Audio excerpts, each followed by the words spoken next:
Databases are dead. Enter the blockchain. You're listening to Smart Thinking, a podcast by WSP. I'm Matthew Marson, taking you on a journey through smart buildings. In this episode, we're talking blockchain.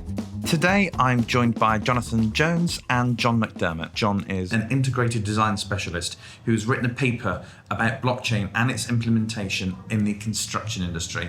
Welcome, John. Jonathan Jones is the business development manager at BTL Group, who are a blockchain company that have created a private blockchain platform. Before working at BTL Group, Jonathan had helped to develop the subsystems for the European Space Agency's ExoMars rover and NASA's Thor-T project. Proving that the sky isn't the limit, we're going to talk about how the blockchain may run our buildings and cities in the future. Jonathan, could you help make this simple for me? What is a blockchain?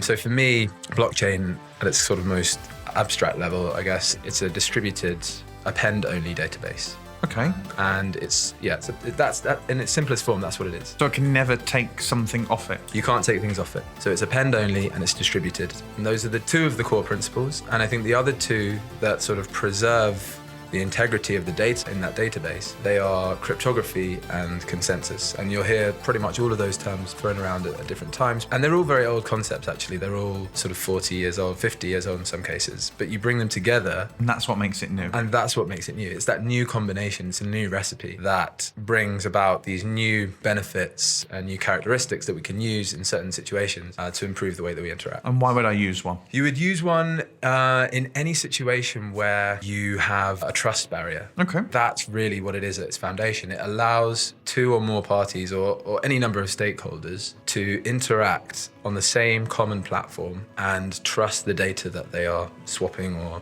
engaging on. Okay, being cynical here, I think to a lot of people, blockchain is still looking for a use case. Would you agree with that? Yes and no. Okay. Yes and no. I'll be a politician on that one, because on one hand, no, I think that there have been some really positive use cases come out of blockchain so far. I mean, for all the sort of stick that it gets, Bitcoin is actually a pretty good example of a blockchain. There's lots of stories about it being hacked and so on, which aren't necessarily true.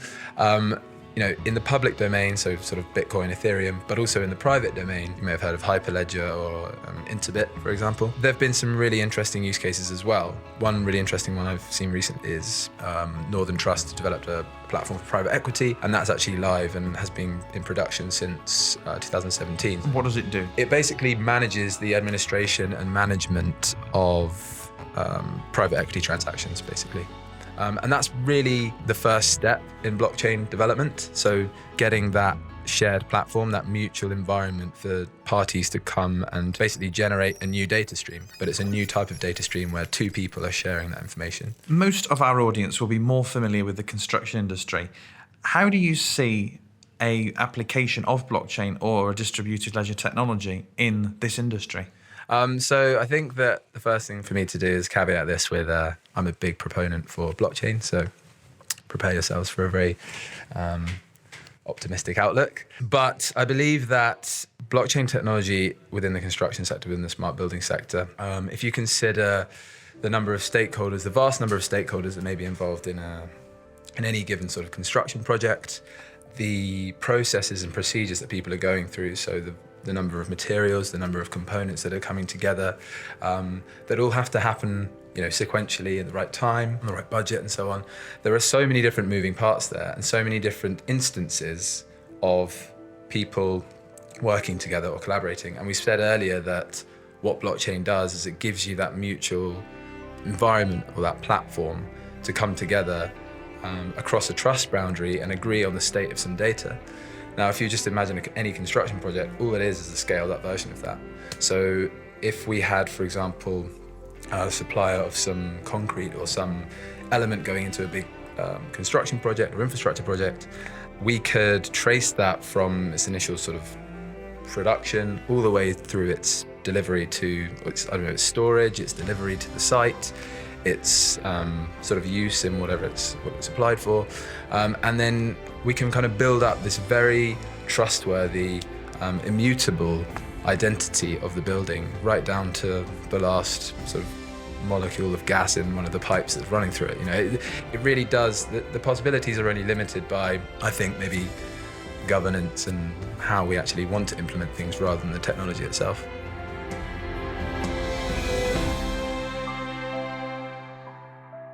John, if I can ask you for one of the use cases that I was thinking of is where your materials have come from. For things like the WELL standard or BREEAM, one of the requirements is that you can prove where your materials have come from and the kind of sustainability of them. So I was thinking you might be able to use some kind of distributed ledger technology to help prove some of that, or even perhaps what the material emits in terms of off-gassing, which might be included in your furniture, for instance. I think that it's a really simple use case that we could apply quite easily. I mean, that's just my opinion. What is your opinion on how far away you think we are from a specific application of things like that?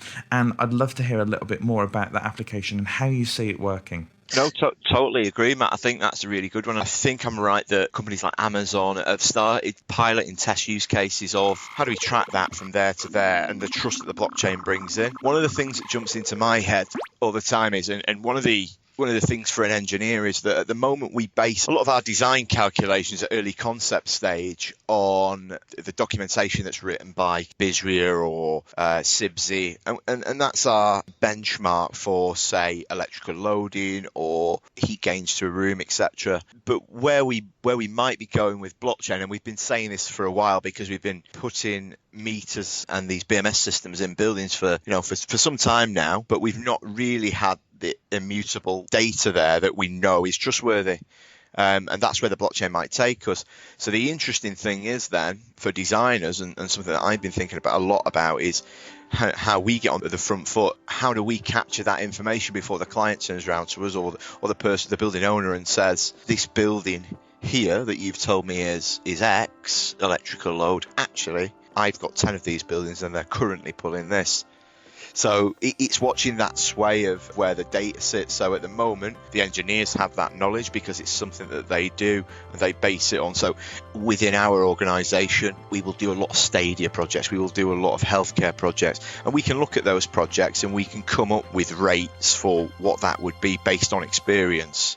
However, as you know, things are changing all the time, efficiencies in equipment, etc. So those things will vary, and it's how we get on the front foot. So there's the other thing is take that into a real life situation within a building and how a building is operated, maintained and managed. We do a lot of surveys on existing properties. If you were to go into that property and know that the information you get out of that O&M manual or the information that you get out of that BMS system is 100% the truth, then that's going to change so much. Understood. And I think the transparency that it's going to provide is actually going to be a challenge for design engineering consultants like ourselves, because it will make our clients so much more sophisticated. So with that in mind, and given the information that you've provided, if you had to pick a particular construction sector which might become an early adopter, who would they be and why? You're obviously going to jump to the public sector on the back of everything that's happened with building information modelling within the construction industry, and kind of the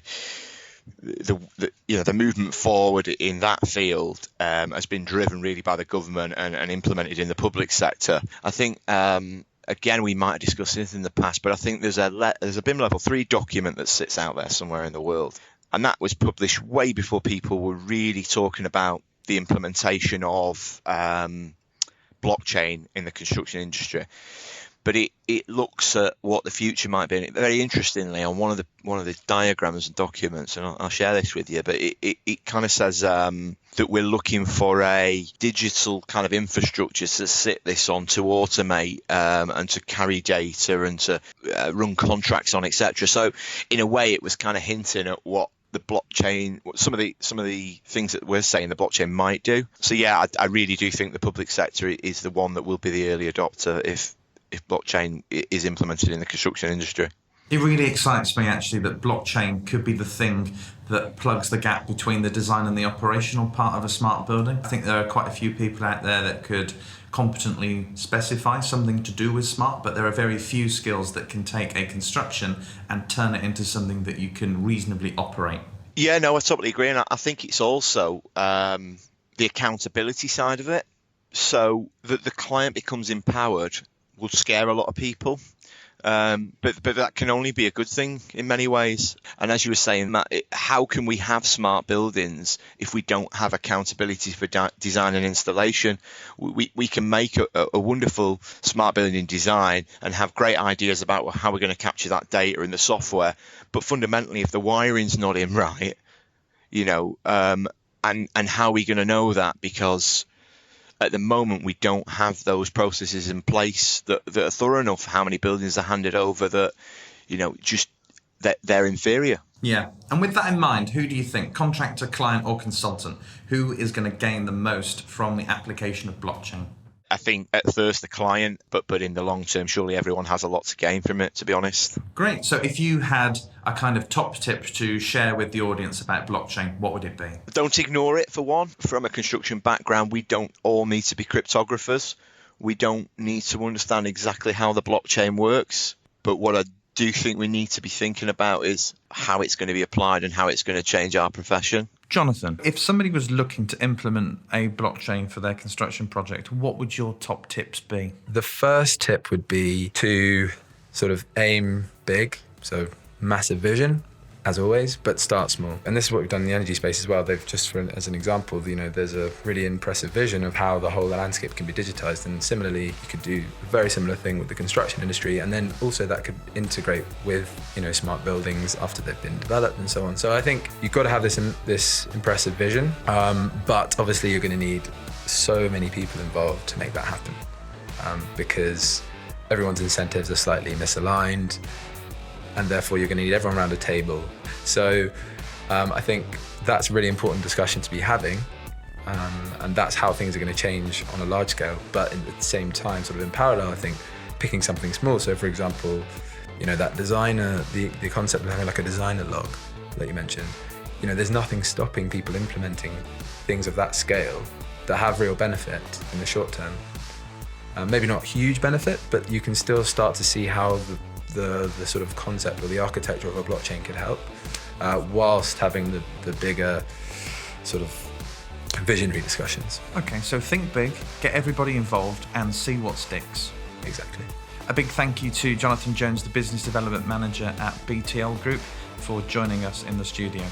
Some great advice there from BIM and Integrated Design Specialist John McDermott from WSP.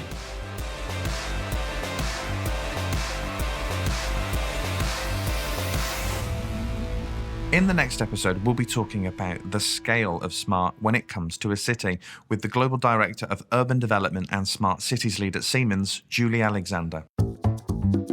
If something in this episode has piqued your interest, then have a chat with us. Email smart@wsp.com. You've been listening to Smart Thinking, a podcast from WSP. I'm Matthew Marson, and thanks for listening.